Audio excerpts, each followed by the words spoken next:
નમસ્કાર, લલકાર ન્યૂઝ સાથે હું મયુર મેવાડા. મોરબીની ધરતી ઉપરથી સરકાર સામે બગાવતનું રણસિંગું ફૂંકવામાં આવ્યું છે. મોરબીના લતીપર ગામ ખાતે ખેડૂતોનું જાણે કીડિયારું ઉભરાઈ આવ્યું હોય તેવું જ લાગી રહ્યું છે. આ આંદોલનની અંદર આજે જિગ્નેશ મેવાણી અને પાલ આંબલિયા દ્વારા સ્પષ્ટ કહી દેવામાં આવ્યું છે કે હવે ખેડૂતો ઝૂકશે નહીં, ખેડૂતો લડશે અને ખેડૂતો દ્વારા આર્યાપારની લડાઈની શરૂઆત થઈ ચૂકી છે. જિગ્નેશ મેવાણી દ્વારા 2 કરોડના પેનલ્ટીની પણ વાત કરવામાં આવી. ત્યારે આ 2 કરોડની પેનલ્ટી શેના મુદ્દે જિગ્નેશ મેવાણી માગી રહ્યા છે તે વાત કરીશું આ અહેવાલમાં. પરંતુ તે પહેલા અમારા આ વિડીયોને લાઇક, શેર અને ચેનલને સબસ્ક્રાઇબ કરવાનું ભૂલશો નહીં. મોરબીના ટંકારામાં આજે ખેડૂતોનો મિજાજ 7મા આસમાને જોવા મળ્યો. નિયમિત હતું વીજપોલનું યોગ્ય વળતર, પણ વાત હવે સ્વાભિમાન ઉપર આવી ગઈ છે. ટ્રેક્ટર રેલી યોજાઈ તે પહેલા લતીપર પાસે એક વિરાટ જનસભા યોજાઈ હતી, જ્યાં જિગ્નેશ મેવાણી અને પાલ આંબલિયાએ સરકારની નીતિઓની આકરી ઝાટકણી કાઢી હતી. ભારતીય જનતા પાર્ટીના બગલ બચ્ચા બની ગુજરાતના અને દેશના પૂંજીપતિ ઉદ્યોગપતિઓની સાથે 365 દિવસ સેટિંગ પાડનારા, ગુજરાતના ખેડૂતોની છાતી અને પીઠ પર ખંજર ભોંકનારા ગદ્દાર કિસાન સંઘને બાજુ પર મૂકીને આ કિસાન સંઘર્ષ સમિતિના બેનર નીચે આવ્યા એ બદલ તમારા પોતાના માટે તાળીઓનો આવકાર થઈ જાય. સાચી લડત નિષ્ઠાથી તો કરવી, પણ આપણી વચ્ચે જે ગદ્દારો બેઠા છે ને એમને પણ ઓળખી લેવાનો સમય છે. આ દેશ એ કોઈ અદાણી કે અંબાણીના બાપનો છે? હે, આ શેની ચરબી ચડી ગઈ ભાઈ તમને ગુજરાતમાં? દિલ્હીમાં ખેડૂત આંદોલનમાં 690 ખેડૂતોએ બલિદાન આપવા પડ્યા. બીજો કોઈ દેશ હોય ને તો સરકારને ઉખાડીને ફેંકી દીધી હોય. એક શબ્દ ભારતીય જનતા પાર્ટીની સરકાર બોલી નથી. અને આ જયારે 690 ખેડૂતો બલિદાન આપતા હતા એક પછી એક, ત્યારે કિસાન સંઘ વાળાએ કેમ મોરચો ના કાઢ્યો સરકારની સામે? ઉત્તર પ્રદેશના લખીમપુર ખીરીમાં બોલેરો ગાડી ભારતીય જનતા પાર્ટીના મંત્રીના દીકરાએ ખેડૂતની છાતી પર ચડાવી એ ખેડૂતને કચડીને રેસી નાખ્યો. ત્યારે કિસાન સંઘ ક્યાં હતું? અને એટલા માટે તમને કહેવાયો છું કે કોઈ પણ લડાઈ હોય, આ લડાઈની અંદર જે પણ નિષ્ઠાવાન સાચા લડનારા માણસો છે એને તમે જો ઓળખી લેશો તો તમારું કામ કાયમ માટે આસાન થઈ જશે. હું તમને ગેરંટી આપું છું કે દુનિયા ઊંધી થઈ જાય પણ આ રાજકોટિયા, આ લાલજીભાઈ દેસાઈ, આ પાલ આંબલિયા અને ખેડૂત સમાજનું નેતૃત્વ કરનારા જયેશભાઈ પટેલ એ કોઈ દિવસ એ ખેડૂતોના હિત સાથે ગદ્દારી નહીં કરે. ખેડૂત અને શ્રમજીવી એ લૂંટનારી સરકારો અને લૂંટનારા પૂંજીપતિઓની સામે એક ના થાય, એટલા માટે જ તમને ગાંધીનગરમાં બેઠેલા ચોરો એ જ્ઞાતિ અને ધર્મમાં વહેંચી રહ્યા છે. હું ગુજરાતની વિધાનસભામાં તમારો અવાજ બનીશ અને વિધાનસભાના મંચ ઉપર તક મળીએ ત્યારે બોલીશ કે થાંભલો તો એક જ શરતે નાખવા મળશે, ટકાટક 2 કરોડ અમારા ગજવામાં આપો અને થાંભલો નાખો. 2 કરોડથી 1 પાઈ ઓછી લેવાના નથી. કેમ? હાલ એટલી વાત, 2 કરોડ આપો અને થાંભલો નાખો. તો બીજી તરફ ખેડૂત નેતા પાલ આંબલિયાએ પણ સીધી જ ચીમકી ઉચ્ચારી હતી.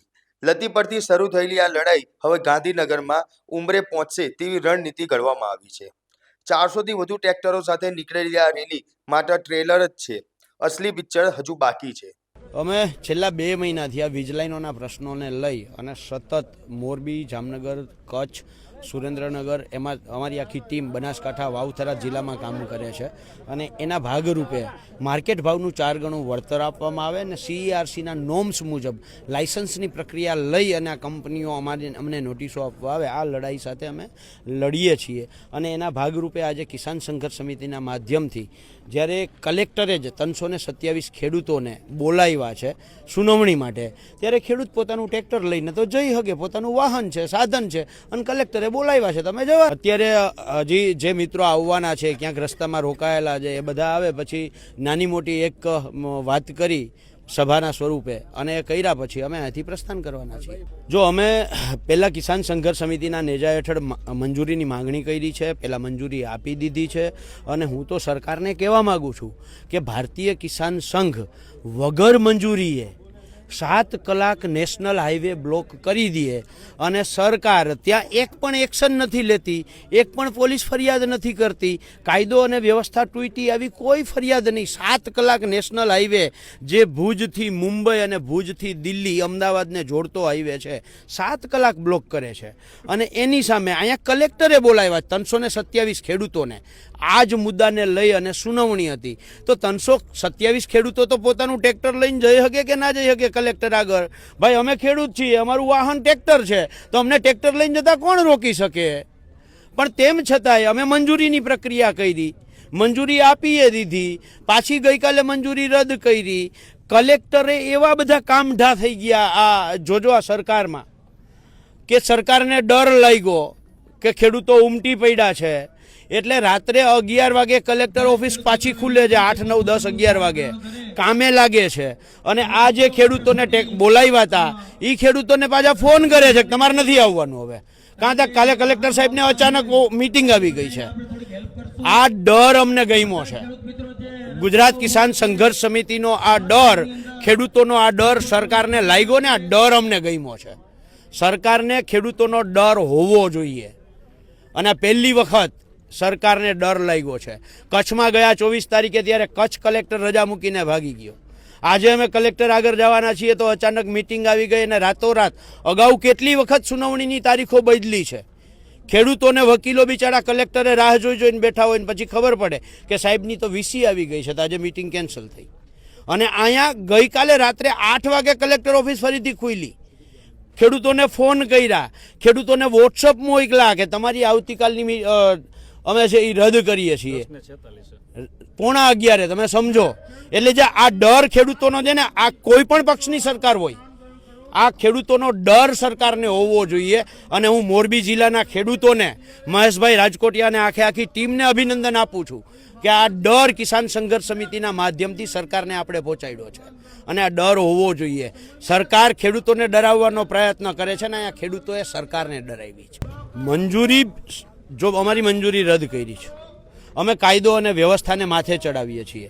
અમે ક્યારેય નથી ઈચ્છતા કે ખેડૂત ઉપર લાઠીચાર્જ થાય, નાનું મોટું ઘર્ષણ થાય, અમે ઈચ્છતા જ નથી. અને હું કાયમી એકમતનો માણસ છું કે એક વખત લાઠીચાર્જ થાય ને એટલે બીજા 10 આંદોલનમાં ખેડૂત આવતા ડરે.